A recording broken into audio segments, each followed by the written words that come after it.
the GiantMouse Ace Tribeca. I really expected to love this knife, but I don't. So let's have a look and see what's going on. The Tribeca is designed by the Danish duo of Jesper Voxnes and Jens Anso. Now, Voxnes has designed some of my favourite knives, including the Urban EDC f5.5. And this is a knife I like so much that I've got 4 of them. The Fox Knives Yaru, which I've done a video on, and I'll leave a link up in the corner. And the GiantMouse Ace Riv, which is another Voxnes Anso co-design, and it's a fantastic small EDC blade made by Ray Art, and this is one of my favourite little knives.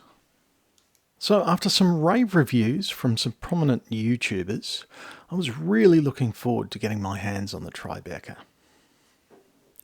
Now there are positives with this knife. The detent is really strong, makes for a snappy action. The factory edge is excellent, and as you'd expect with a Voxnes design, the ergonomics are fantastic. Curved scales fit the palm really nicely, and the crowned finger choil on the blade is pretty much perfect. Then you've got the crowned spine with the jimping there, and that's just placed perfectly so that your thumb lands on it. And the flipper tab on this is really well designed as well.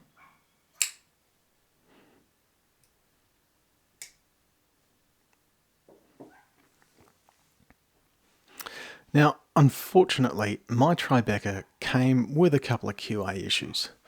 Now, the first issue I had was when I took it out of the box and flipped it for the first time and was greeted by this. Now, bear in mind that this knife is brand new. Now, obviously, that's not a major problem. That marker pen came off with some isopropyl alcohol.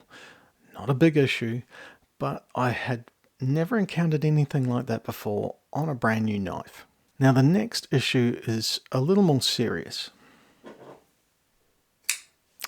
On knives that feature an opening hole, you have a bevel that runs right around the edge of the hole.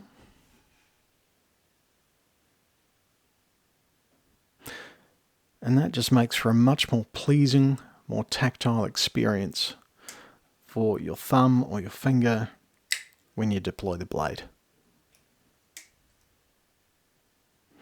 Now, I suspect that when this knife was being manufactured in Italy, there was some kind of break in the manufacturing process, possibly resolving a mechanical issue that was going on, some sort of distraction, maybe even someone taking a lunch break.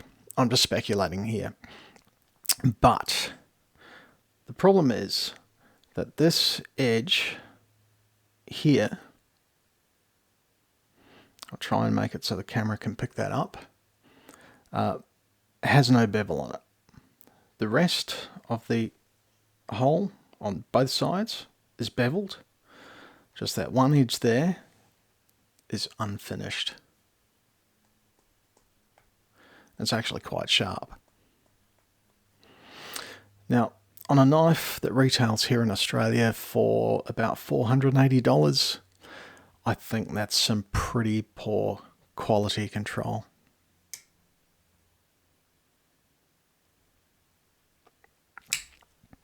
Now, another gripe that I have with the Tribeca is the lock bar. Now, I find the jimping on this is very aggressive, and it's really not very nice to use. It just digs into the skin of my thumb, and you can say I'm being soft or whatever, but I think that the knife shouldn't feel like that when you're disengaging the lock bar. Now, if you compare it to the good old 5.5, The lock bar on there, the jimping is really fine, and you've got a scalloped out piece there, which my thumb just lands right on. It's really comfortable to disengage that lock. It's a pleasure to use. So just comparing these two lock bars, it really is a night and day comparison. And this is just so much nicer to use than this. I don't really enjoy disengaging that at all.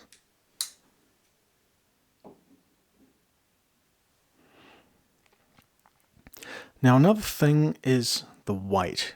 Usually I'm a bit of a slut for titanium, but as this variant of the Tribeca has steel liners and a brass back spacer, it comes in pretty hefty. It weighs over 5 ounces or 147 grams.